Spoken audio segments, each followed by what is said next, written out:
ഉണ്ട് പാലിയേഷനും ഉണ്ട്. But palliation doesn't mean end of life care. ഒരാളുടെ യാത്ര എൻഡ് ചെയ്യാൻ സമാധാനപരമായി വിടുന്ന ഒരു ഡിപ്പാർട്ട്മെൻ്റ് അല്ല അത്. ആസ്റ്റർ മെഡിസിറ്റിയിൽ pain medicine, regenerative medicine, palliative medicine ഇതെല്ലാം ഒരുമിച്ചാണ് ഹാൻഡിൽ ചെയ്യുന്നത്. അപ്പോൾ നമ്മൾ ഒരു ഡോക്ടറുടെ അഡ്വൈസ് ഇല്ലാതെ ചില medicines which is harmful for the kidney, harmful for the liver, ഇത് നോർമലായിട്ടുള്ള ആൾക്ക് അറിയത്തുണ്ടാവില്ല. അതൊരു ഡോക്ടറുടെ പ്രിസ്ക്രിപ്ഷനിൽ മാത്രം എടുക്കാവുന്ന സർട്ടൺ മെഡിക്കേഷൻസ് ഉണ്ട്. അത് ഡോക്ടർ പ്രിസ്ക്രൈബ് ചെയ്യുന്ന രീതി കഴിക്കുക, നിർത്തുക. ഇപ്പൊ പിന്നെ എല്ലാവരും ChatGPT അറിയാണല്ലോ, ഗൂഗിൾ ഈ മരുന്നിന് ഓക്കെ എനിക്ക് ഈ വേദനയുണ്ട്, which medicine is good for my body എന്നും പറഞ്ഞാണ് എല്ലാവരും അടിച്ചു കൊടുക്കുന്നത്. So most of the patients എല്ലാവരും എൻ്റെ അടുത്ത് വന്നിട്ട് ChatGPT പറഞ്ഞായിരുന്നു ഞാൻ ഈ മെഡിസിൻ എടുത്തു, ഞാൻ ഇത്രയും ദിവസമായിട്ട് ഈ മെഡിസിൻ എടുത്തുകൊണ്ടിരിക്കുന്നത് എന്ന് പറയുന്ന പേഷ്യൻസ് വരെ എനിക്കുണ്ട്. പിന്നെ ബെഡ് റിഡൺ ആയിട്ടുള്ള ഒരാൾക്ക് നിങ്ങൾക്ക് മുട്ടുവേദനയാണ്, ഇപ്പോൾ ഒരു 70 വയസ്സ് അല്ലെങ്കിൽ 80 വയസ്സുള്ള ആൾക്ക് മുട്ടുവേദനയാണ് പ്രശ്നമെങ്കിൽ മുട്ടിൻ്റെ നർവ്സിനെ അങ്ങ് ബ്ലോക്ക് ചെയ്താൽ പോരെ? അദ്ദേഹത്തിൻ്റെ വേദന മാറാനായിട്ട് മരുന്ന് ലൈഫ് ലോങ് കഴിച്ചുകൊണ്ടിരിക്കണോ? എല്ലാവർക്കും നമസ്കാരം. നമ്മളെല്ലാവരും നമ്മുടെ ജീവിതം മനോഹരമാക്കാൻ കുറേ അധികം കാര്യങ്ങൾ ചെയ്യാറുണ്ട്. പക്ഷെ നമുക്കോ നമ്മുടെ ചുറ്റുമുള്ളവർക്കോ എന്തെങ്കിലും ഒരു അസുഖം വന്നാൽ നമ്മളെല്ലാം തളർന്നു പോകാറുണ്ട്. ഇവിടെയാണ് പെയിൻ ആൻഡ് പാലിയേറ്റീവ് എന്ന വിഭാഗത്തിൻ്റെ പ്രസക്തി വരുന്നത്. എപ്പോഴും നമ്മൾ വിചാരിക്കുന്നത് പെയിൻ ആൻഡ് പാലിയേറ്റീവ് എന്ന് പറയുന്നത് ക്യാൻസറുമായി ബന്ധപ്പെട്ട് കിടക്കുന്ന ഒന്നാണെന്നാണ്. എന്താണ് ഈ പെയിൻ ആൻഡ് പാലിയേറ്റീവ്, ഇത് ക്യാൻസറുമായി ബന്ധപ്പെട്ടാണോ കിടക്കുന്നത് എന്നൊക്കെ സംസാരിക്കാൻ വേണ്ടി ഇന്ന് നമ്മളോടൊപ്പം ഉള്ളത് ആസ്റ്റർ മെഡിസിറ്റി ഹോസ്പിറ്റലിലെ ഡോക്ടർ മീര പ്രഭയാണ്. നമസ്കാരം. Hi, good afternoon. നമ്മളെപ്പോഴും കേൾക്കുന്ന ഒന്നാണ് ഈ പെയിൻ ആൻഡ് പാലിയേറ്റീവ് എന്ന് പറഞ്ഞിട്ടുണ്ടെങ്കിൽ രോഗം മൂർച്ഛിച്ച് അവസാനം നിൽക്കുന്ന മരണത്തോടടുത്ത് നിൽക്കുന്ന ആളുകൾക്ക് നൽകുന്ന ഒരു കെയർ ആണ് എന്നുള്ളത്. ശരിക്കും പെയിൻ ആൻഡ് പാലിയേറ്റീവ് എന്ന് പറഞ്ഞാൽ എന്താണ്? അത് ഈ അസുഖം തുടങ്ങുമ്പോൾ തന്നെ പെയിൻ ആൻഡ് പാലിയേറ്റീവ് ഡിപ്പാർട്ട്മെന്റിനെ ഒരു രോഗി സമീപിക്കേണ്ടതുണ്ടോ? കേരളത്തിൽ എന്നല്ല, ഐ തിങ്ക് ഇന്ത്യയിൽ തന്നെ ഒരു റോങ് കൺസെപ്റ്റാണ് പെയിൻ ആൻഡ് പാലിയേറ്റീവിനെ കുറിച്ചുള്ളത്. പെയിനും ഉണ്ട് പാലിയേഷനും ഉണ്ട്. But palliation doesn't mean end of life care. ഒരാളുടെ യാത്ര എൻഡ് ചെയ്യാൻ സമാധാനപരമായി വിടുന്ന ഒരു ഡിപ്പാർട്ട്മെൻ്റ് അല്ല അത്. സോ ഇപ്പം നിങ്ങൾക്ക് മുട്ടുവേദനയുണ്ടെങ്കിലും എവിടെ വേദനയുണ്ടെങ്കിലും നിങ്ങൾക്ക് ആ ഡിപ്പാർട്ട്മെൻറ്റിൽ അപ്രോച്ച് ചെയ്യാം. സോ പാലിയേറ്റീവ് കെയർ എന്ന് പറയുന്നത് നിങ്ങൾക്ക് എസ്പെഷ്യലി ക്യാൻസർ പേഷ്യൻസിൽ നിങ്ങൾക്ക് ആ ജേർണി തുടങ്ങുമ്പോൾ തന്നെ ആ ഡിപ്പാർട്ട്മെൻറ്റിലോട്ട് റെഫർ ചെയ്യാറുണ്ട്. അത് മറ്റൊന്നും കൊണ്ടല്ല, അവർക്ക് വേദനയുണ്ടെങ്കിൽ ആ വേദനയ്ക്ക് ആശ്വാസം നൽകാൻ. എൻഡ് സ്റ്റേജിൽ വേറെ ഒന്നും ചെയ്യാനില്ല, അറ്റ്മോസ്റ്റ് ഇനി ഒന്നും ചെയ്യാനില്ല, പക്ഷെ അവരുടെ ആ ഒരു ജേർണി ഡിഗ്നിഫൈഡ് ആക്കണം, കംഫർട്ടബിൾ ആക്കണം. അതും ചെയ്യുന്ന ഒരു ഡിപ്പാർട്ട്മെൻറ്റ് തന്നെയാണ് പാലിയേറ്റീവ് കെയർ, അതായത് pain and palliative care. Aster മെഡിസിറ്റിയിൽ pain medicine, regenerative medicine, palliative medicine ഇതെല്ലാം ഒരുമിച്ചാണ് ഹാൻഡിൽ ചെയ്യുന്നത്. ഇപ്പോൾ ആസ്റ്റർ മെഡിസിറ്റിയിൽ ഈ ഡിപ്പാർട്ട്മെൻറ്റിൻ്റെ പേര് പെയിൻ ആൻഡ് റീജനറേറ്റീവ് മെഡിസിൻ എന്നാണ്. അവിടെ നമ്മൾ കൂടുതലും ഹാൻഡിൽ ചെയ്തത് പെയിൻ ഉണ്ട്, ഇൻ്റർവെൻഷണൽ പെയിൻ ഉണ്ട്, റീജനറേറ്റീവ് മെഡിസിൻ ഉണ്ട്, പ്ലസ് പാലിയേറ്റീവ് മെഡിസിൻ ആണ്. അതായത് ഒരാളുടെ അത് ക്യാൻസർ പേഷ്യൻ്റ് ആണെങ്കിലും നോൺ ക്യാൻസർ പേഷ്യൻ്റ് ആണെങ്കിലും ഏത് അസുഖമാണെങ്കിലും, അതിപ്പോൾ സ്ട്രോക്ക് ആണെങ്കിലും, നിങ്ങൾക്ക് മുട്ട് ഓസ്റ്റിയോആർത്രൈറ്റിസിൻ്റെ ലാസ്റ്റ് സ്റ്റേജ്, അല്ലെങ്കിൽ ഒരു ഡിസ്ക് ബൾജ്, അല്ലെങ്കിൽ ഒരു സ്ട്രോക്ക് വന്ന് കിടക്കുന്നു, അയാൾക്ക് ഡിഗ്നിഫൈഡ് ആയിട്ടുള്ള ഒരു ലൈഫ് കൊടുക്കുക, ഒരു പെയിൻ ഫ്രീ ആയിട്ടുള്ള ലൈഫ് കൊടുക്കുക. അത് മെഡിസിൻ കൊണ്ടാണെങ്കിൽ മെഡിസിൻ കൊണ്ട്, ഇൻ്റർവെൻഷൻസ് കൊണ്ടാണെങ്കിൽ ഇൻ്റർവെൻഷൻസ് കൊണ്ട്. ചിലർക്കത് കമ്പൈൻഡ് ആയിട്ട് ചെയ്താലേ അവരുടെ വേദന മാറുള്ളൂ. ജീവിക്കുന്ന അത്രയും കാലം we all have the right to live a dignified life, right? നല്ല respectable dignified life where we live pain free or symptom free എന്ന് പറയും. ശ്വാസം മുട്ടലാണെങ്കിൽ ശ്വാസം മുട്ടൽ മാറ്റുക, വയറുവേദനയാണെങ്കിൽ വയറുവേദന മാറ്റുക, അല്ലെങ്കിൽ യൂറിൻ പാസ് ചെയ്യാനുള്ള എന്തെങ്കിലും ഡിഫിക്കൽറ്റി ആണെങ്കിൽ അതിന് ട്രീറ്റ്മെൻറ്റ് കൊടുക്കുക. സോ നമുക്കുള്ള ബുദ്ധിമുട്ട് എന്താണെന്ന് വെച്ച് കഴിഞ്ഞാൽ അതിനെ അനലൈസ് ചെയ്യുക, അതിനുള്ള ട്രീറ്റ്മെൻറ്റ് കൊടുക്കുക. ബേസിക്കലി അതാണ് നമ്മൾ ചെയ്യുന്നത്. ഈ ഒരാളുടെ വേദന മാറ്റാൻ വേണ്ടി ഇപ്പം ഡോക്ടർ പറഞ്ഞല്ലോ അതിന് മെഡിസിൻസ് നൽകാന്ന് പറയുന്നത്, നമ്മൾ കേൾക്കുന്ന ഒന്നാണ് ഒത്തിരി മെഡിസിൻ കഴിച്ചിട്ടുണ്ടെങ്കിൽ നമ്മുടെ വൃക്ക ഡാമേജ് ആകും എന്ന് പറയുന്ന ഒരു സാധനം. അപ്പം ഈ പെയിനെ എപ്പോഴും നിലനിർത്തണം, അല്ലെങ്കിൽ പെയിൻ നിൽക്കണം എന്ന് നമ്മൾ ആഗ്രഹിച്ച് മെഡിസിൻ കഴിച്ചു കഴിഞ്ഞാൽ ഇത് വൃക്കേനെ അഫക്റ്റ് ചെയ്യുമോ എന്നുള്ള പേടിയോ ആളുകൾക്ക് വരില്ലേ? അപ്പം അങ്ങനത്തെ ഒരു ഡൗട്ട് ആളുകൾ ചോദിക്കാറുണ്ടോ? പെർഫെക്റ്റ് എക്സാമ്പിളാണ്. I will tell you. ഇപ്പോൾ കഴിഞ്ഞ ദിവസം എൻ്റെ OP-യിൽ ഒരു 70 വയസ്സുള്ള അമ്മ വന്നു. മകനാണ് കൊണ്ടുവന്നത്. അമ്മയ്ക്ക് പ്രത്യേകിച്ച് വേറെ ഒരു അസുഖമില്ല, മുട്ടുവേദന മാത്രമേ ഉള്ളൂ. പക്ഷേ അമ്മയ്ക്ക് ഏതോ ഒരു ഡോക്ടർ 2 വർഷം മുമ്പ് മുട്ടുവേദന ഉണ്ടെന്ന് പറഞ്ഞ ഒരു മരുന്ന് കൊടുത്തിരുന്നു. അമ്മ എന്ത് ചെയ്തു? ആ ഡോക്ടർ ആകെ 7 ദിവസത്തേക്ക് എങ്ങാണ്ടേ കൊടുത്തുള്ളൂ. അമ്മ ഇത് കഴിഞ്ഞ 2 വർഷമായിട്ട് സ്ഥിരമായി വേദന വരുമ്പോൾ കഴിക്കും. അപ്പം ഇന്നലെ അമ്മ വന്നപ്പോൾ ഞാൻ പറഞ്ഞു എനിക്കൊന്ന് ബ്ലഡ് ടെസ്റ്റ് ചെയ്യണം, അമ്മയുടെ മറ്റു കാര്യങ്ങളൊക്കെ നോക്കണം, എന്നിട്ട് ഞാൻ മരുന്നുകൾ പ്രിസ്ക്രൈബ് ചെയ്യുള്ളൂ. വന്നപ്പോൾ അമ്മയുടെ ക്രിയാറ്റ് ഒരു 3 ആയിരുന്നു, റീനൽ ഫങ്ഷൻ ടെസ്റ്റ്. അമ്മയ്ക്ക് വേറെ അസുഖങ്ങളൊന്നുമില്ല. So what could be the cause? അപ്പോൾ നമ്മൾ ഒരു ഡോക്ടറുടെ അഡ്വൈസ് ഇല്ലാതെ ചില medicines which is harmful for the kidney, harmful for the liver. ഇത് നോർമലായിട്ടുള്ള ആൾക്ക് അറിയത്തുണ്ടാവില്ല. അതൊരു ഡോക്ടറുടെ പ്രിസ്ക്രിപ്ഷനിൽ മാത്രം എടുക്കാവുന്ന സർട്ടൺ മെഡിക്കേഷൻസ് ഉണ്ട്. അത് ഡോക്ടർ പ്രിസ്ക്രൈബ് ചെയ്യുന്ന രീതി കഴിക്കുക, നിർത്തുക. ഇപ്പോൾ അമ്മ അത് ചെയ്യാതിരുന്നത് കൊണ്ട് അമ്മയ്ക്ക് മുട്ടിൻ്റെ സർജറി വേണ്ട, പക്ഷെ അമ്മയ്ക്ക് വേദന മാറണം. പണ്ടെങ്ങോ പ്രിസ്ക്രൈബ് ചെയ്ത ഒരു മരുന്ന് അമ്മ വർഷങ്ങളായിട്ട് കഴിച്ചുകൊണ്ടിരിക്കുന്നു, കാരണം അമ്മയ്ക്ക് ഡോക്ടറെ അടുത്ത് പോകണ്ട. അപ്പോൾ വേദന കൂടിയപ്പോഴാണ് അമ്മ വന്നത്. പക്ഷെ വന്നപ്പോഴേക്കും കിഡ്നി ഇങ്ങനെ ഒരു സ്റ്റേജിലും എത്തി. അപ്പോൾ യു അണ്ടർസ്റ്റാൻഡ് ഹൗ നമ്മുടെ society works in certain cases and how harmful it can be. ആളുകൾ എപ്പോഴും ഇങ്ങനെ തന്നെയാണ്. എനിക്ക് തോന്നുന്നു പ്രായമാകുന്ന ആളുകൾക്ക് ഒരിക്കൽ പ്രിസ്ക്രൈബ് ചെയ്ത മരുന്ന് പിന്നെയും പിന്നെയും എടുത്തുകൊണ്ടിരിക്കുന്ന ഒരു ശീലം കൂടിയുണ്ട്. അതും ഇതിന്റെ ഒരു ഭാഗമായിരിക്കാം. അല്ലെങ്കിൽ പ്രായമായവർ മാത്രമല്ല, അല്ല, എല്ലാവരും യങ്സ്റ്റേഴ്സും ഇപ്പോൾ ഒരു മരുന്ന് കൊടുക്കുന്നു. ഇപ്പൊ പിന്നെ എല്ലാവരും ChatGPT അറിയാണല്ലോ, ഗൂഗിൾ ഈ മരുന്നിന് ഓക്കെ എനിക്ക് ഈ വേദനയുണ്ട്, which medicine is good for my body എന്നും പറഞ്ഞാണ് എല്ലാവരും അടിച്ചു കൊടുക്കുന്നത്. So most of the patients എല്ലാവരും എൻ്റെ അടുത്ത് വന്നിട്ട് ChatGPT പറഞ്ഞായിരുന്നു ഞാൻ ഈ മെഡിസിൻ എടുത്തു, ഞാൻ ഇത്രയും ദിവസമായിട്ട് ഈ മെഡിസിൻ എടുത്തുകൊണ്ടിരിക്കുന്നത് എന്ന് പറയുന്ന പേഷ്യൻസ് വരെ എനിക്കുണ്ട്. അങ്ങനെ പ്രിസ്ക്രിപ്ഷൻ ഇല്ലാതെ മെഡിക്കൽ ഷോപ്പുകളിൽ നിന്ന് മരുന്ന് കൊടുക്കുന്ന ഒരു സാഹചര്യം ഇപ്പോഴും കേരളത്തിൽ നിലനിൽക്കുന്നുണ്ട്. ചില മരുന്നുകൾ ഓവർ ദ കൗണ്ടർ മേടിക്കാം, ചില മരുന്നുകൾ ഓവർ ദ കൗണ്ടർ മേടിക്കാൻ പറ്റില്ല. ഓവർ ദ കൗണ്ടർ മേടിക്കാൻ പറ്റുന്ന ആ മരുന്നുകൾക്കും ഹാംഫുൾ എഫക്ട്സ് ഉണ്ട് എന്ന് മനസ്സിലാക്കാത്ത കുറേ ആൾക്കാരുണ്ട്. എല്ലാ മരുന്നും അധികമായാൽ അമൃതം വിഷമാണ്. Same thing applies to medicines. ഈ പെയിൻ ആൻഡ് പാലിയേറ്റീവ് നമ്മൾ കേൾക്കുമ്പോൾ എപ്പോഴും നമ്മൾ കണക്ട് ചെയ്യുന്നത് അത് ക്യാൻസറുമായി ബന്ധപ്പെട്ടാണ്. ഞാൻ തുടക്കത്തിൽ അത് സൂചിപ്പിച്ചിരുന്നു. അത് നമ്മുടെ ഒരു തെറ്റായ ധാരണയാണ്. ഏത് രോഗം വന്നാലും നമ്മൾക്ക് പെയിൻ ആൻഡ് പാലിയേറ്റീവ് ഡിപ്പാർട്ട്മെന്റിനെ കോൺടാക്ട് ചെയ്യാൻ വേണ്ടിയിട്ട് സാധിക്കും. ഡെഫിനറ്റ്ലി. ആസ് ഐ സെഡ്, നമുക്ക് ഡിപ്പാർട്ട്മെന്റ്സിന് മൾട്ടിപ്പിൾ പേരുണ്ടാവും. ചിലപ്പോൾ പെയിൻ ആൻഡ് പാലിയേറ്റീവ് മെഡിസിൻ ആയിരിക്കാം. ഞാനിപ്പോൾ പറഞ്ഞ പോലെ ഇപ്പം മാസ്റ്ററിലെ ഡിപ്പാർട്ട്മെന്റ് പേര് പെയിൻ ആൻഡ് റീജനറേറ്റീവ് മെഡിസിൻ ആണ്, which handles palliative medicine also. അപ്പോൾ ഒന്നാമത് what are your qualifications matters. ഇപ്പം ചില ഡോക്ടേഴ്സ് ഉണ്ട് who handles only palliation. That is like they are really specialised in ആ ഒരു കംഫർട്ട് കെയർ കൊടുക്കുക. But many hospitals has pain and palliative service where ആ ഡോക്ടേഴ്സിന് സ്പെഷ്യലൈസേഷൻസ് ഉണ്ട്. അവർ ഇൻ്റർവെൻഷൻസും ഹാൻഡിൽ ചെയ്യും, റീജനറേഷനും ഹാൻഡിൽ ചെയ്യും. സോ മൾട്ടി ഫാക്ടോറിയലാണ്. അല്ലെങ്കിൽ ആ ഡിപ്പാർട്ട്മെൻറ്റ് ഒരു കോംപ്രിഹെൻസീവ് അപ്രോച്ചാണ് ചെയ്യുന്നത്. ഓരോരുത്തരുടെ അസുഖം അനുസരിച്ച് മൾട്ടിപ്പിൾ ഡോക്ടേഴ്സിനെ, ഇപ്പോൾ എൻഡോക്രിനോളജിസ്റ്റിൻ്റെ ഹെൽപ്പ് വേണമെങ്കിൽ അവരെ ഇൻവോൾവ് ചെയ്യും. ക്യാൻസർ ഉണ്ടെങ്കിൽ ഓങ്കോളജിസ്റ്റ് അവർക്ക് കീമോ അല്ലെങ്കിൽ ഒരു ഓങ്കോളജിസ്റ്റ് റേഡിയേഷൻ കൊടുക്കും. യൂറോളജിസ്റ്റ് കിഡ്നിയുടെ ഡോക്ടർ കിഡ്നിയുടെ കാര്യങ്ങൾ, നെഫ്രോളജിസ്റ്റ് അതിൻ്റെ കാര്യങ്ങൾ. സോ എപ്പോഴും ഒരു പേഷ്യൻറ്റിന് മൾട്ടി അപ്രോച്ചാണ് ചെയ്യുന്നത്. പെയിൻ ആൻഡ് പാലിയേറ്റീവ് മെഡിസിനിൽ വരുമ്പോൾ ഒരു തെറ്റിദ്ധാരണ വേണ്ട. ഓക്കെ, എന്നെ മരിക്കാൻ വിടുകയാണ്, അല്ലെങ്കിൽ എൻ്റെ ക്യാൻസർ ഇനി ക്യൂർ ഇല്ല, അല്ലെങ്കിൽ എൻ്റെ അസുഖത്തിന് ക്യൂർ ഇല്ല, അതുകൊണ്ടാണ് അവരെന്നെ പെയിൻ ആൻഡ് പാലിയേറ്റീവ് ഡിപ്പാർട്ട്മെൻറ്റിലോട്ട് വിടുന്നത് എന്നൊരു തെറ്റിദ്ധാരണ പ്ലീസ് റിമൂവ് ഇറ്റ്. അത് എല്ലാവർക്കും കേരളത്തിലുള്ള ഒരു തെറ്റിദ്ധാരണയാണ്. ഞാൻ ആസ് ഐ സൈഡ് ഒരു മുട്ടുവേദനയായിട്ട് പെയിൻ ആൻഡ് പാലിയേറ്റീവ് മെഡിസിനിലോട്ട് ഡിപ്പാർട്ട്മെൻറ്റിന് വിട്ട ഒരു അമ്മ ചോദിച്ചതാണ്, എനിക്ക് ക്യാൻസർ ഒന്നും ഇല്ലല്ലോ, പിന്നെ എന്തിനാ എന്നെ പെയിൻ ആൻഡ് പാലിയേറ്റീവ് ഡിപ്പാർട്ട്മെൻറ്റിലോട്ട് വിടുന്നതെന്ന്. അവരെ അങ്ങോട്ട് വിടാനുള്ള കാരണം ആ ഡോക്ടർ ഈ specialised in other things also. അവരുടെ വേദന മാറ്റാനാണ് അങ്ങോട്ട് വിടുന്നത്. സോ ആ ഒരു തെറ്റിദ്ധാരണ ഡെഫിനറ്റ്ലി വേണ്ട.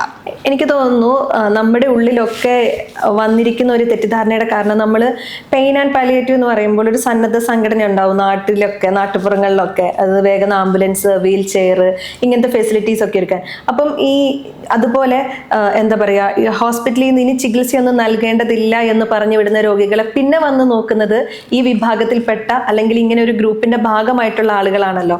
അതുകൊണ്ടുകൂടി ആവില്ലേ ആളുകൾക്ക് ഇങ്ങനെ ഒരു തെറ്റിദ്ധാരണ ഉള്ളിൽ എപ്പോഴോ കയറിപ്പോയിട്ടുണ്ടാവുക? ഇപ്പം നമ്മുടെ കേരളത്തിൽ അങ്ങനത്തെ വർക്ക് ചെയ്യുന്നവർ really they are great. Because അതുപോലത്തെ സംഘടനകൾ റെയറാണ്. അങ്ങനത്തെ സംഘടനകൾ വളരെ അത്യാവശ്യമാണ് നമ്മുടെ സൊസൈറ്റിയിൽ. അപ്പോൾ താൻ നോക്കിയിട്ടുണ്ടാവും, അവരുടെ ഇത് പാലിയേറ്റീവ് കെയർ സർവീസസ് എന്നും പറഞ്ഞായിരിക്കും അവർ ചെയ്യുന്നത്. It's not pain and palliative services. അവർ പാലിയേറ്റീവ് സർവീസസ് ആണ്, അല്ലെങ്കിൽ വെൽനസ് സർവീസസ് ആണ്. ഇപ്പോൾ സ്ട്രോക്ക് ഒന്ന് പാരലൈസ്ഡ് ആയിട്ട് കിടക്കുന്ന ഒരു പാവപ്പെട്ട ആൾക്ക് ഓരോ കെയർ കൊടുക്കണം. ബെഡ് സോറിൻ്റെ കെയർ കൊടുക്കണം, അല്ലെങ്കിൽ യൂറിനറി കാത്തറ്ററിൻ്റെ കെയർ കൊടുക്കണം. ചിലർക്ക് റൈൽസ് ട്യൂബ് ഉണ്ടാകും, അതിൽ കൂടെ ഫീഡ് കൊടുക്കുമ്പോൾ ആ ട്യൂബ് ഇടയ്ക്കിടയ്ക്ക് മാറ്റണം. അങ്ങനെ മൾട്ടിപ്പിൾ ആവശ്യമുള്ള ആൾക്കാരുണ്ടാവും. അപ്പോൾ അവരെന്ത് ചെയ്യുന്ന വെച്ചാൽ ഈ പാലിയേറ്റീവ് കെയർ സെൻറ്റേഴ്സിനെ അവർ എൻറോൾ ചെയ്യും. അപ്പോൾ അവർ മാസം അല്ലെങ്കിൽ ആഴ്ച എപ്പോഴാണ് നീഡ് വരുന്നതെന്ന് വെച്ചാൽ വന്ന് ഇവർക്ക് വേണ്ട കെയർ കൊടുക്കും. അതാണ് പാലിയേറ്റീവ് കെയർ സർവീസസ്. ചിലർക്ക് മെഡിസിൻസ് കൊടുക്കും. പറ്റുന്നത് ഗവൺമെൻറ്റിൻ്റെ ഫണ്ടാണെങ്കിലും അല്ലെങ്കിൽ പ്രൈവറ്റ് ഇൻസ്റ്റിറ്റ്യൂഷൻ ആണെങ്കിലും എന്ത് കെയർ ആണോ വേണ്ടത്. ഇപ്പോൾ ചിലർക്ക് വീട്ടിൽ നിന്ന് ഹോസ്പിറ്റലിൽ പോകണ്ട, അവർക്ക് വീട്ടിൽ ഓക്സിജൻ സപ്പോർട്ട് വേണം. ഭയങ്കരമായിട്ട് ശ്വാസം മുട്ടൽ, ലങ് ഡിസീസസ് ഉള്ള ആൾക്കാർ. അപ്പോൾ വീട്ടിൽ വന്ന് ഓക്സിജൻ സപ്പോർട്ട് കൊടുക്കുന്ന സെൻറ്റേഴ്സ്, ഇതുപോലത്തെ പാലിയേറ്റീവ് കെയർ സെൻറ്റേഴ്സ് വരെ ഉണ്ട്. So it is what you need. എന്ത് കൈൻഡ് ഓഫ് സർവീസ് ആണ് പ്രൊവൈഡ് ചെയ്യുന്നതെന്ന് മാത്രം ഒന്ന് അനലൈസ് ചെയ്യുക.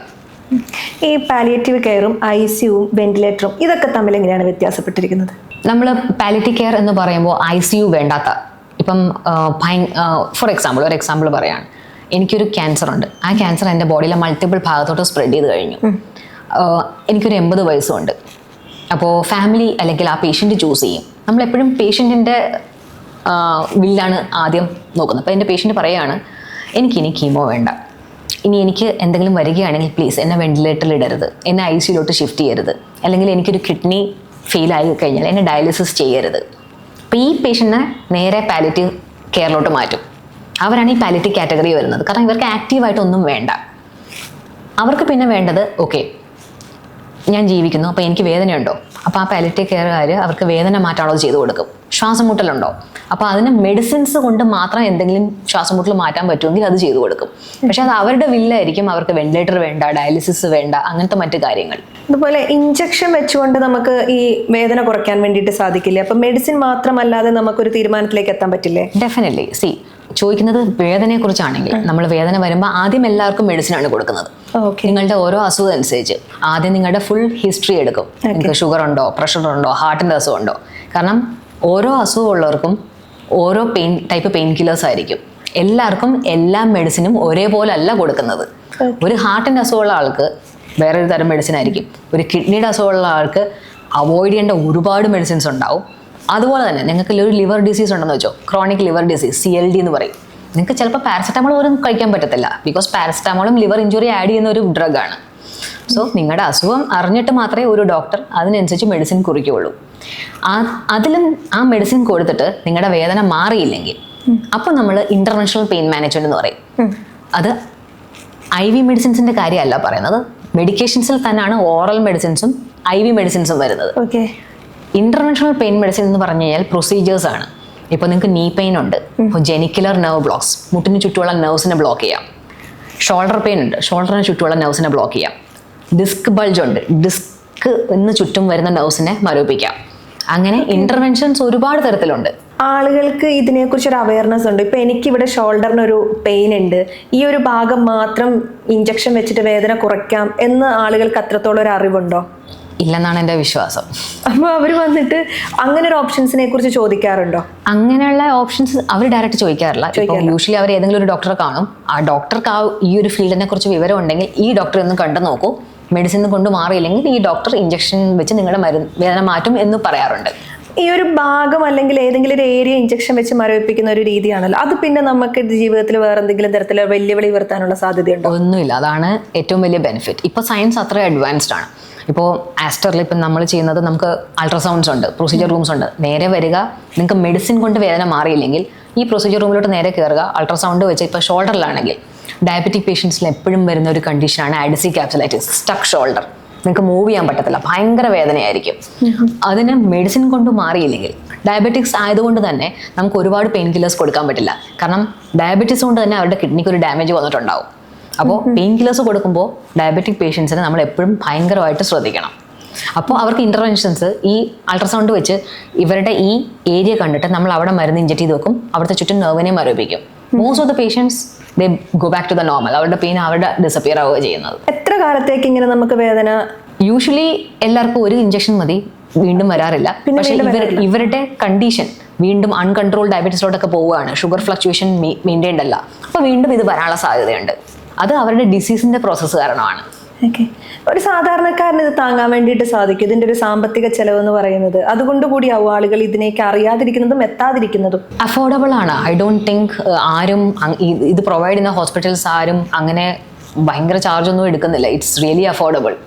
ഏകദേശം നമുക്കിപ്പോ ഇൻഷുറൻസിലൊക്കെ ഇത് ഉൾപ്പെടുത്തിക്കൊണ്ട് ഇൻഷുറൻസ് കവർ ചെയ്യുന്നതാണ്. ഇപ്പൊ കിടപ്പ് രോഗികളില് അവർക്ക് വിശപ്പില്ലായ്മ ഉണ്ടാവാം, അല്ലെങ്കിൽ ശ്വാസമുട്ടുണ്ടാവാം, ഇത്തരം പ്രശ്നങ്ങളൊക്കെ ഉണ്ടാവുമല്ലോ. അപ്പം അവരുടെ ഇത്തരം പ്രശ്നങ്ങൾ പരിഹരിക്കാൻ വേണ്ടി പാലിയേറ്റീവ് ഡിപ്പാർട്ട്മെന്റ് എന്തൊക്കെ കാര്യങ്ങൾ ശ്രദ്ധിക്കും? അവർക്ക് എന്തൊക്കെ കാര്യങ്ങൾ നമ്മൾ നൽകും? അവർ ചിലർ വീട്ടിൽ നോക്കാൻ ആഗ്രഹിക്കുന്നവരാണ്, ചിലർ ഹോസ്പിറ്റലിൽ നോക്കാൻ ആഗ്രഹിക്കുന്നവരാണ്, പിന്നെ ചിലർ പാലിയേറ്റീവ് കെയർ സെന്റേഴ്സിനെ വീട്ടിൽ വരുത്തി നോക്കിക്കും. മോസ്റ്റ് ഓഫ് ദ പീപ്പിൾ ഇവർക്ക് ഈ പേഷ്യൻസിനെ ഒറ്റയ്ക്ക് നോക്കാൻ പറ്റില്ല. അപ്പോൾ ഒരു കെയർ ടേക്കർ വേണം, അല്ലെങ്കിൽ കെയർ ടേക്കർ ബർഡൻ വരാൻ പോകുന്നത് ഫാമിലിക്കാണ്. നമ്മളെപ്പോഴും പേഷ്യൻറ്റിനെ നോക്കുമ്പോൾ കെയർ ടേക്കർ ബർഡൻ ശ്രദ്ധിക്കാറില്ല. ഫാമിലിയാണ് ഏറ്റവും കൂടുതൽ മെന്റൽ സ്ട്രെസ് അണ്ടർഗോ ചെയ്യുന്നത്. സോ ഡെഫിനറ്റ്ലി ഒരു കെയർ ടേക്കർ ഒരു സർവീസ് ഇല്ലാതെ ഇപ്പം ഇങ്ങനത്തെ പേഷ്യൻസിനെ നമുക്ക് ഒരുപാട് കാലം നോക്കാൻ പറ്റില്ല. ബിക്കോസ് ലൈഫ് ലോങ് ഇവർക്ക് ബെഡ് റിഡൺ ആണെന്ന് വെച്ചോ, ഇവർ ബെഡിൽ നിന്ന് അനങ്ങാൻ പറ്റാത്ത അവസ്ഥയാണെന്ന് വെച്ചോ. അപ്പോൾ ഇവരുടെ ഫീഡിങ് തൊട്ട് ഇവരുടെ മോഷൻ പാസ് ചെയ്യുന്നതും യൂറിൻ പാസ് ചെയ്യുന്നതും തൊട്ട് you have to be ultimate careful. പിന്നെ ഇവരുടെ ബോഡിയുടെ ഹൈജീൻ, ദിവസവും ദേഹം ഒന്നെങ്കിൽ കുളിപ്പിക്കുക അല്ലെങ്കിൽ തുടയ്ക്കുക.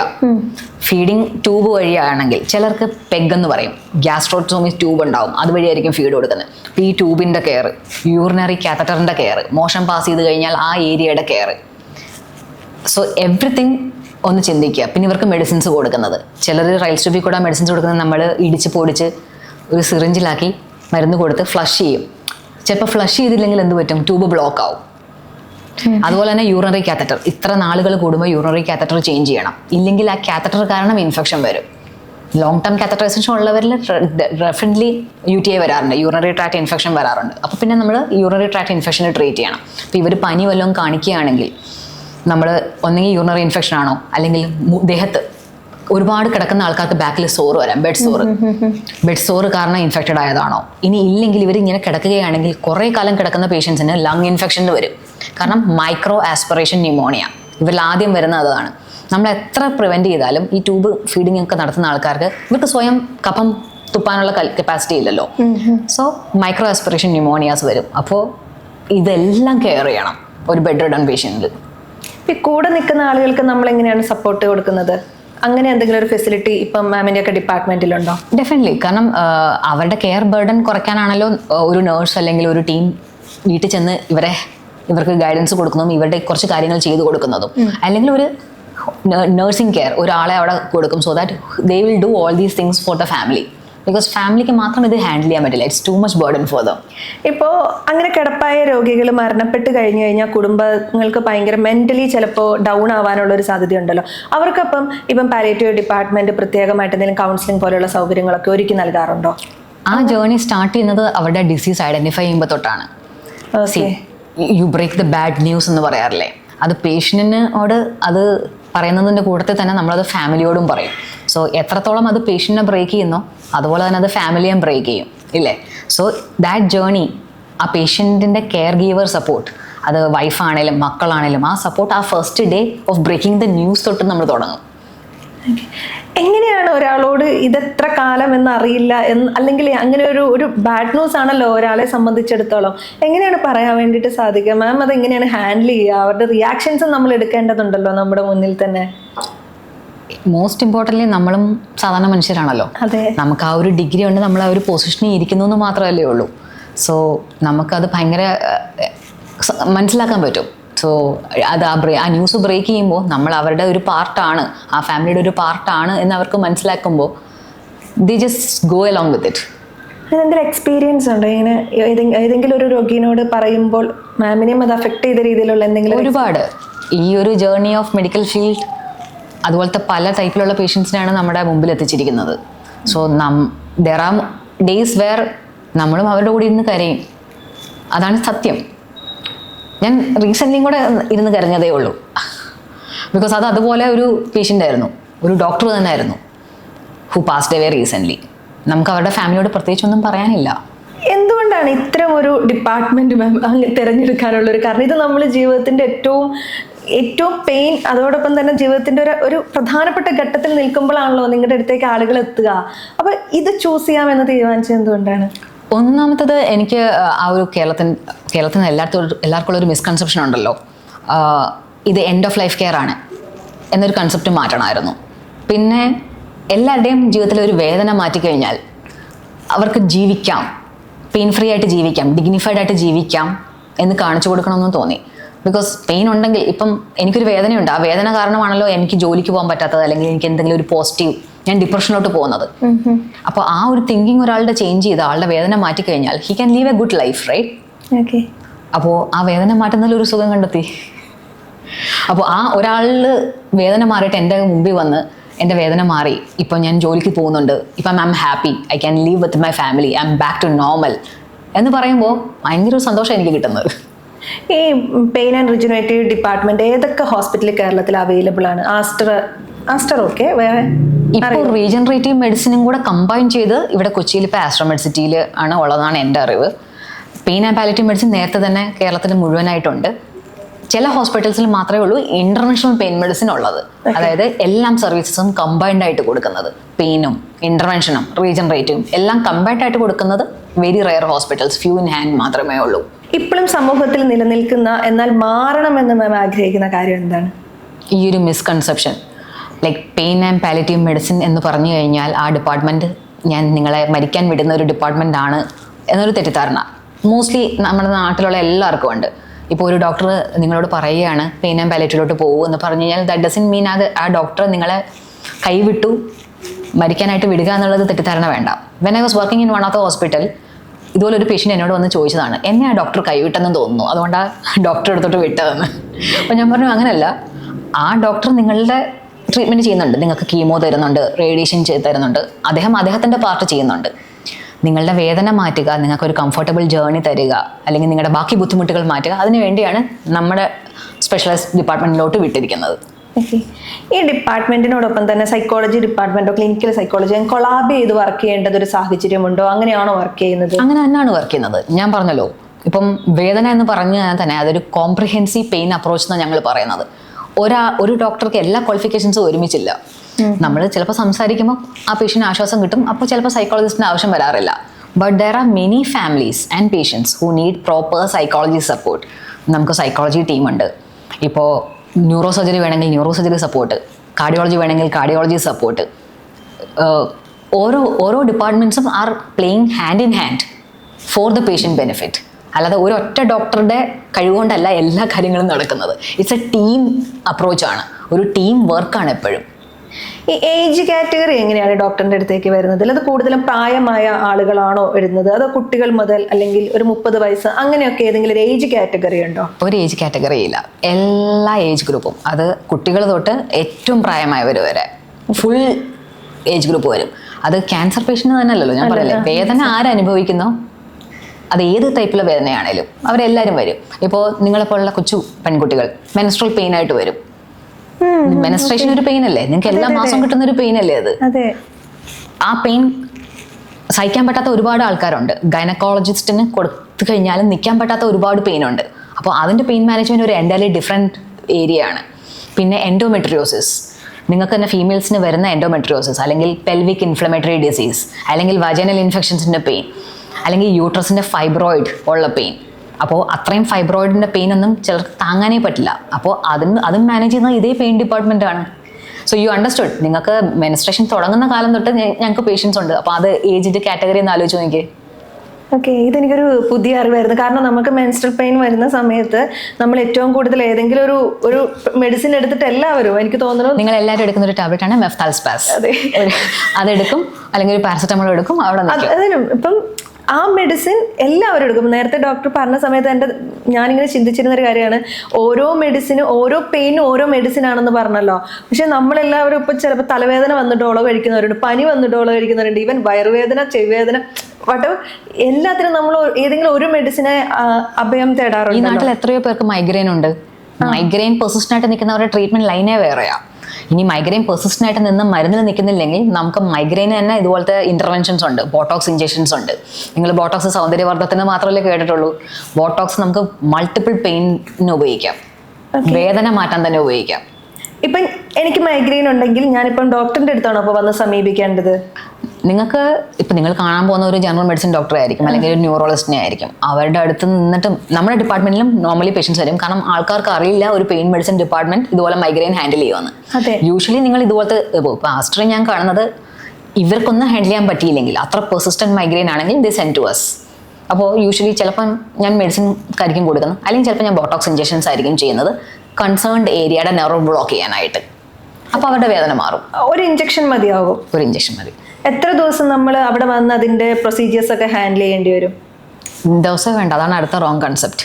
ഓക്കെ, നിങ്ങൾ പ്രൊസീജിയറിന് വരുന്നു എന്ന് പറയുകയാണെങ്കിൽ നമുക്ക് പ്രൊസീജിയർ റൂം ഉണ്ട്, അൾട്രാസൗണ്ട് മെഷീൻസ് ഉണ്ട്. മോസ്റ്റ്ലി എല്ലാ പ്രൊസീജിയേഴ്സും കൺട്രോൾ ചെയ്യുന്ന പ്രൊസീജിയേഴ്സ് ആയിരിക്കും. മാക്സിമം വരിക, ഇഞ്ചക്ഷൻ ചെയ്യാനുള്ള ഒരു ടൈം ഡ്യൂറേഷൻ, എന്നിട്ട് വീട്ടിൽ പോവുക. So it's not even a time of അഡ്മിഷൻ്റെ കാര്യത്തെക്കുറിച്ച് ചിന്തിക്കുകയേ വേണ്ട. എത്ര ദിവസം നമ്മൾ പിന്നെ റെസ്റ്റ് എടുക്കേണ്ടി വരും? അങ്ങനെയുണ്ടോ? അതായത് ഇപ്പോൾ ഒരു ഇഞ്ചക്ഷൻ എടുത്ത് മാക്സിമം ഒരു ദിവസം. അത് നിങ്ങളുടെ സ്ട്രെസ് ആക്ടിവിറ്റീസിന് പോരുന്നതേ ഉള്ളൂ. നിങ്ങളുടെ നോർമൽ ലൈഫിന്റെ എല്ലാ കാര്യങ്ങളും ചെയ്യാം. ബെഡ് റെസ്റ്റ് എന്ന് പറഞ്ഞ കാര്യമില്ല ഇതിനകത്ത്. എനിക്ക് ഇതും ഒരു പുതിയ അറിവാണ്. അതായത് മൈഗ്രെയിൻ നമ്മൾ സഹിക്കാൻ പറ്റാത്ത വേദന വന്ന്, അപ്പം ഞാനൊക്കെ ഒരു മൈഗ്രെയിൻ പേഷ്യൻ്റ് ആണ്, അതാണ് ഞാൻ ഇത്രയും ഇങ്ങനെ ചോദിക്കാറ്. നമ്മൾ വൊമിറ്റ് ചെയ്ത് ആണ് ഇരിക്കുക. അപ്പം നമ്മൾ ന്യൂറോയിനെയാണ് ഇതുപോലെ കാണുന്നതും മെഡിസിൻ എടുക്കുകയൊക്കെ ചെയ്യുന്നത്. അപ്പം ഇങ്ങനെ ഒരു ഇഞ്ചക്ഷൻ കൊണ്ട് തീരുന്ന ഒരു പ്രശ്നമാണ് ഇപ്പം നമ്മുടെ ചുറ്റുമുള്ള പലരും ഇത്രയും വർഷങ്ങളോളം ഹാൻഡിൽ ചെയ്യാന്ന് പറഞ്ഞിട്ടുണ്ട്. ഇത് ഞാൻ ഇഞ്ചക്ഷൻസ് നമ്മൾ കൊടുക്കുന്നത് എപ്പോഴാണ്? അത്രയും മരുന്നും കൊണ്ടും കൺട്രോൾ ചെയ്യാത്ത പേഷ്യൻസിനെ നമ്മൾ ഇഞ്ചക്ഷൻ പറയാറുള്ളൂ. പക്ഷേ ചില പേഷ്യൻസ് ഉണ്ട്, അവർ പറയും അവർക്ക് മരുന്ന് കഴിക്കണ്ട, എല്ലാ ദിവസവും ടാബ്ലറ്റ് കഴിക്കുന്നതിനെക്കാട്ടിയും പദം അവർക്ക് ഒരു ഇഞ്ചക്ഷൻ എടുക്കുന്നതല്ലേ. ഈ ഇഞ്ചക്ഷൻ എന്ന് പറയുന്നത് നമ്മുടെ തലയുടെ ചുറ്റും നെർവ്സ് ഉണ്ട്. ആ നെർവ്സിനെ ടാർഗറ്റ് ചെയ്ത് നമ്മൾ ഈ മെഡിസിൻ അവിടെ ഡെപ്പോസിറ്റ് ചെയ്തിട്ട് വരും. ആൻഡ് ദിസ് മെഡിസിൻ്റെ ആക്ഷൻ യൂഷ്വലി സ്റ്റാർട്ട് ചെയ്യുന്നത് 7 to 14 days ആണ്. And it will stay. Action start ചെയ്ത് കഴിഞ്ഞാൽ 6 മാസം തൊട്ട് 1 വർഷം വരെ it will give relief. Life long permanent cure അല്ല, പക്ഷെ നിങ്ങൾക്ക് 1 വർഷത്തേക്ക് വരെ ഈ വേദന തിരിച്ചു വരില്ല. മാക്സിമം 6 മാസത്തേക്ക് എന്തായാലും വരില്ല. അങ്ങനെ ഒരു ഇഞ്ചക്ഷൻ കൊണ്ട് തന്നെ നമുക്ക് മൈഗ്രെയിനെ അല്ലെങ്കിൽ മുട്ടുവേദനേനെ അല്ലെങ്കിൽ ഈ ബോഡിയുടെ ഏത് പാർട്ടിലുള്ള വേദനയെ നമുക്ക് പ്രിവെന്റ് ചെയ്യാൻ വേണ്ടിയിട്ട് സാധിക്കും. അതിനെക്കുറിച്ച് നമുക്ക് ധാരണ ഇല്ല എന്നുള്ളതൊരു വലിയ റിയാലിറ്റിയാണ്.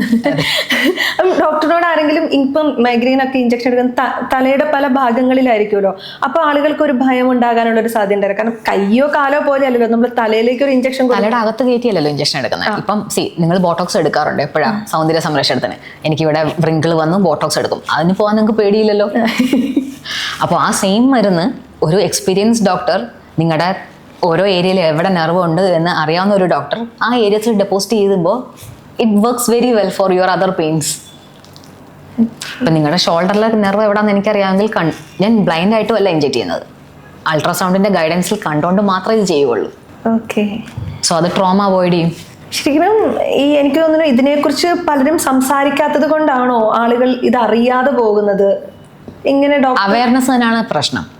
ഇപ്പോൾ നിങ്ങളുടെ ഒരു മീഡിയ ഫീൽഡ് ആണെങ്കിലും ഒരു ഡോക്ടറോട് ചോദിക്കണമെങ്കിൽ നിങ്ങൾക്ക് ആദ്യം അറിയണം ഇത് ഈ ഡോക്ടർ എന്താ ചെയ്യുന്നത് എന്നുള്ളത്. എനിക്ക് തോന്നുന്നു ഇങ്ങനെ ഒരു ടോപ്പിക്ക് തന്നെ സംസാരിച്ച ആളുകൾ ഞാൻ കണ്ടിട്ടില്ല. മേ ബി എൻ്റെ അറിവില്ലായ്മയായിരിക്കും. നമ്മൾ ഇപ്പം പല തരത്തിലുള്ള രോഗങ്ങളെക്കുറിച്ച് സംസാരിക്കാറുണ്ട്. കൂടുതലും നമ്മളിപ്പോൾ സംസാരിക്കുന്നത് പ്രഗ്നൻസി സംസാരിക്കുക, അല്ലെ BP, ഷുഗർ, അതായത് ജനറൽ ആയിട്ടുള്ള കാര്യങ്ങൾ, പനി, ഏതെങ്കിലും ഒരു ക്ലൈമറ്റിനനുസരിച്ച് ക്ലൈമറ്റ് ചേഞ്ചിൽ ഉണ്ടാകുന്ന പ്രശ്നങ്ങൾ ഇങ്ങനെയാണ്. ഒരു ഏരിയ അല്ലെങ്കിൽ ഒരു പാലിയേറ്റീവ് ഡിപ്പാർട്ട്മെന്റിൽ ഇങ്ങനത്തെ ഒരു ഏരിയ ഉണ്ട്, ഇങ്ങനെയാണ് വർക്ക് ചെയ്യുന്നതെന്നൊരു വ്യക്തമായൊരു ധാരണയോ അല്ലെങ്കിൽ ഇങ്ങനെ ഒരു ഇഞ്ചക്ഷൻ കൊണ്ട് നമ്മുടെ ഒരു ലൈഫ് ലോങ് ഒരു പെയിൻ മാറും എന്നുള്ളത് എവിടെയെങ്കിലും ആരെങ്കിലും സംസാരിക്കുന്നത് നമ്മൾ ഈവൻ ഇൻസ്റ്റഗ്രാം ഫീഡിൽ പോലും അതെന്ന് വെച്ച് കഴിഞ്ഞാൽ as I said palliative care സർവീസസിൽ ഇത് വരില്ല. ഇത് പെയിൻ സർവീസസിലാണ് വരുന്നത്. അപ്പോൾ ആ ഹോസ്പിറ്റൽ അല്ലെങ്കിൽ ആ ഒരു സെൻറ്ററിൽ അതിന് സ്പെഷ്യാലിറ്റി ആയിട്ടുള്ള ഒരു ഡോക്ടർ ഉണ്ടോ എന്നാണ് ആദ്യം അന്വേഷിക്കേണ്ടത്. അപ്പോൾ അങ്ങനത്തെ സെൻറ്റേഴ്സ് ഇവിടെ കുറവായിരിക്കും. അങ്ങനത്തെ ആൾക്കാരെ നിങ്ങൾ കണ്ടതും കുറവായതുകൊണ്ടായിരിക്കും ഈ ഒരു അവയർനെസ് ഇവിടെ കുറവ്. Because interventional pain medicine palliative സർവീസസിൽ വരുന്നതല്ല. പക്ഷേ ഇപ്പോൾ ഇങ്ങനെ ബെഡ് റിഡൺ ആയിട്ടുള്ള ഒരാൾക്ക് നിങ്ങൾക്ക് മുട്ടുവേദനയാണ്, ഇപ്പോൾ ഒരു 70 വയസ്സ് അല്ലെങ്കിൽ 80 വയസ്സുള്ള ആൾക്ക് മുട്ടുവേദനയാണ് പ്രശ്നമെങ്കിൽ മുട്ടിൻ്റെ നർവ്സിനെ അങ്ങ് ബ്ലോക്ക് ചെയ്താൽ പോരെ? അദ്ദേഹത്തിൻ്റെ വേദന മാറാനായിട്ട് മരുന്ന് ലൈഫ് ലോങ് കഴിച്ചുകൊണ്ടിരിക്കണോ? ഈ മരുന്ന് ലൈഫ് ലോങ് കഴിക്കുമ്പോൾ നമ്മുടെ വൃക്കനെ ഫോർ ഫ്യൂച്ചർ അഫക്ട് ചെയ്യാനുള്ള ഒരു സാധ്യത കൊടുക്കുന്ന മരുന്നിൻ്റെ ഇതനുസരിച്ചിരിക്കും. അപ്പോൾ ഒരുപാട് കാലം അതുപോലത്തെ മരുന്നുകൾ എടുക്കുകയാണെങ്കിൽ definitely it will bring harm. Okay. അപ്പോൾ ഏറ്റവും നല്ലതൊരു ഇഞ്ചക്ഷൻ എടുത്തിട്ട് ആ പെയിനെ റിലീഫ് ചെയ്യുന്നതാണ്. അതെ, ഞാൻ പേഷ്യൻസിനോട് പറയും. ഇപ്പോൾ ചില പേഷ്യൻസ് പറയും ഞാൻ ഒന്ന് മരുന്ന് കഴിച്ച് നോക്കാം, മാറിയില്ലെങ്കിൽ I will come for intervention. അപ്പോൾ അത് പേഷ്യൻ്റെ ചോയ്സ് ആണ്, നമ്മൾ ഒന്നും ഫോഴ്സ് ചെയ്യാറില്ല. Whatever is available in the medical field നമ്മളുടെ മുമ്പിലോട്ട് വെച്ച് കൊടുക്കും. ബിക്കോസ് മോസ്റ്റ് ഓഫ് ദ പേഷ്യൻസിന് ഇല്ലാത്തത് അവയർനെസ് ആണല്ലോ. ഇങ്ങനെ ഒരു കാര്യം ഉണ്ട് എന്ന് അവർക്കറിയില്ലല്ലോ. ഇപ്പം ഷോൾഡറിൻ്റെ പെയിൻ പറഞ്ഞതുപോലെ പെർസിസ്റ്റൻ്റ് ആയിട്ട് നിൽക്കുന്ന ഒരു ഇതാണെങ്കിൽ അവിടെ ഒരു നെർവ് ബ്ലോക്ക് ചെയ്ത് കഴിഞ്ഞാൽ നിങ്ങളുടെ വേദന കുറയുമെന്ന് നിങ്ങൾക്ക് ആരെങ്കിലും പറഞ്ഞു തന്നാലേ അങ്ങനെ ഒരു ഓപ്ഷൻ ഉണ്ടെന്ന് അറിയുള്ളൂ.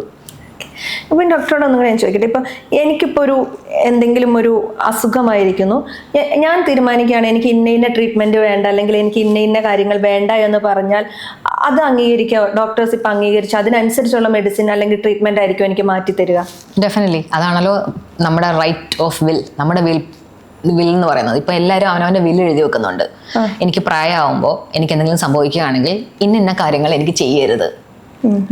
മോസ്റ്റ്ലി ഇപ്പം ആ ഫീൽഡിനെ കുറിച്ച് അറിയാവുന്നവർ, അങ്ങനെ ഒരു വില്ലിനെ കുറിച്ച് അറിയാവുന്നവർ അത് എഴുതി വെക്കും. ഇപ്പം ഹോസ്പിറ്റലിൽ വരുമ്പോഴാണ് ചിലർക്ക് പെട്ടെന്നായിരിക്കും വരുന്നത്. അപ്പോൾ അവർ ഇഫ് ദേ ആർ സെയിൻ, അവർക്ക് ബോധമുണ്ട്, അവർ ഫുള്ളി കോൺഷ്യസ് ഓറിയൻറ്റഡ് ആണ് എങ്കിൽ അവർ നമ്മളോട് പറയുകയാണ് എനിക്ക് ഇന്ന കാര്യങ്ങളൊന്നും ദയവ് ഇത് ചെയ്യരുത്. I want to go peacefully എന്ന് പറയുകയാണെങ്കിൽ നമ്മളതിന് അതുപോലെ ചെയ്യുള്ളൂ. അവരുടെ ആ ഒരു വില്ലിനെതിരായി നമ്മൾ ഒന്നും ചെയ്യില്ല. ഈ ഡോക്ടേഴ്സിന്റെ അടുത്തല്ലാതെ വേറെ എവിടെയെങ്കിലും പുറത്ത് ഇത്തരം സേവനങ്ങൾ ലഭ്യമാണോ? നമുക്ക് ഇപ്പം സന്നദ്ധ സംഘടനകൾ പോലെ അല്ലെങ്കിൽ നമുക്ക് എവിടെയെങ്കിലും ഒക്കെ പോയി അപ്രോച്ച് ചെയ്യാൻ പറ്റും? ഇപ്പം പെയിൻ ആൻഡ് പാലിയേറ്റീവ് പോലെയുള്ള ആളുകളെ കണ്ടുപിടിക്കാനോ ചെയ്യാനോ സഹായങ്ങൾ നമുക്ക് പുറത്തുനിന്ന് ലഭ്യമാണോ? ഒരുപാട് കമ്പനീസൊക്കെ ഇതുപോലത്തെ സെൻറ്റേഴ്സിന് ഹെൽപ്പ് ചെയ്ത് കൊടുക്കും. ബിക്കോസ് എല്ലാ ആൾക്കാർക്കും ഒരുപാട് ആൾക്കാരുണ്ടല്ലോ നമ്മുടെ നാട്ടിൽ ഫൈനാൻഷ്യലി അഫോർഡ് ചെയ്യാൻ പറ്റാത്തവർ.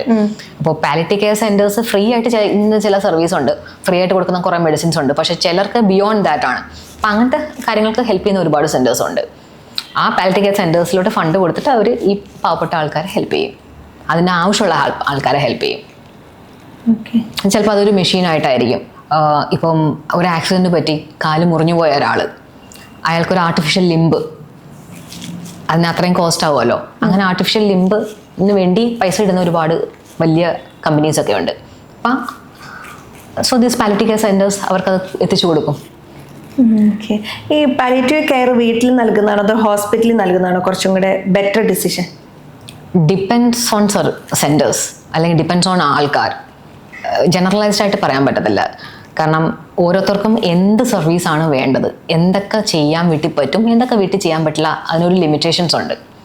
ഹോസ്പിറ്റലിൽ കൊടുക്കാൻ പറ്റുന്ന ചില സിറ്റുവേഷൻസ് ഉണ്ടാവും. ചിലപ്പോൾ ഭയങ്കരമായിട്ട് ഇൻഫെക്ഷൻ വരുന്നു, IV ആൻറ്റിബയോട്ടിക്സ് വീട്ടിൽ കൊടുക്കാം. പക്ഷെ അതിൻ്റെ കൂടെ തന്നെ വേറെ എന്തെങ്കിലും പ്രശ്നങ്ങൾ വരുന്നു, ഹാർട്ടിന് ഇഷ്യൂസ് വരുന്നു, അല്ലെങ്കിൽ ലങ്സിൽ ഫ്ലൂയിഡ് കിട്ടുന്നു. ഇതൊക്കെയാണെങ്കിൽ ഫ്ലൂയിഡ് എടുത്തല്ലേ പറ്റൂ, അത് വീട്ടിലെടുക്കാൻ പറ്റില്ലല്ലോ. ചിലർക്ക് ശ്വാസമുട്ടൽ വരുന്നത് ലങ്സിൽ ഫ്ലൂയിഡ് കിട്ടിയിട്ടായിരിക്കും. അപ്പോൾ അവർക്ക് വേണ്ടത് അവരുടെ ആ ശ്വാസമുട്ടൽ മാറ്റാൻ വേണ്ടത് ലങ്സിലെ ഫ്ലൂയിഡ് എടുത്ത് മാറ്റുക എന്നുള്ളതാണ്. അപ്പോൾ ആ ഫ്ലൂയിഡ് എടുത്ത് മാറ്റി കഴിഞ്ഞാൽ അവരുടെ ലങ്ങിൻ്റെ ശ്വാസമുട്ടൽ കുറയും. അതുപോലെ തന്നെ അസൈറ്റിസ് എന്ന് പറയും, ലിവർ ഡിസീസ് ഉള്ള പേഷ്യൻസിന് വയറ്റിൽ ഫ്ലൂയിഡ് കിട്ടും. ആ ഫ്ലൂയിഡ് കെട്ടിക്കഴിഞ്ഞാൽ അവരുടെ ആ വേദനയും മാറും, അവരുടെ ശ്വാസമുട്ടൽ മാറും. കാരണം വയറ്റിൽ ഫ്ലൂയിഡ് കിട്ടുന്നതനുസരിച്ച് ഡയഫ്രം മുകളിലോട്ട് പോകും, ഭയങ്കര എക്സർട്ടീവ് ബ്രീത്തിങ് ആയിരിക്കും വരുന്നത്. ഫ്ലൂയിഡ് അവിടെ കെട്ടിക്കിടന്ന് കഴിഞ്ഞാൽ പെരിട്ടോണൈറ്റിസ്, SBP എന്ന് പറയും, ഇൻഫെക്ഷൻസ് വരാം. അപ്പോൾ ഇതൊക്കെ എടുത്ത് മാറ്റിയല്ലേ പറ്റുള്ളൂ. പെയിൻ ആൻഡ് പാലിയേറ്റീവ് ഡിപ്പാർട്ട്മെന്റും പെയിൻ ആൻഡ് റീജനറേറ്റീവ് ഡിപ്പാർട്ട്മെന്റും തമ്മിലുള്ള വ്യത്യാസം അതും കൂടി ഒന്ന് വ്യക്തമാക്കാമോ? ഇപ്പം ഐ ക്യാൻ സേ ഇൻ ആസ്റ്ററിലാണ് ഇപ്പം pain and regenerative medicine department ഉള്ളത്. ഈ പെയിൻ ആൻഡ് റീജനറേറ്റീവ് മെഡിസിൻ ഡിപ്പാർട്ട്മെന്റിൽ pain medicine, interventional pain medicine, regenerative medicine, ഈ സർവീസസ് എല്ലാം ഉണ്ട്. പാലിയേറ്റീവ് മെഡിസിൻ എന്ന് വെച്ചാൽ ഓങ്കോ പാലിയേഷൻ ആണ്.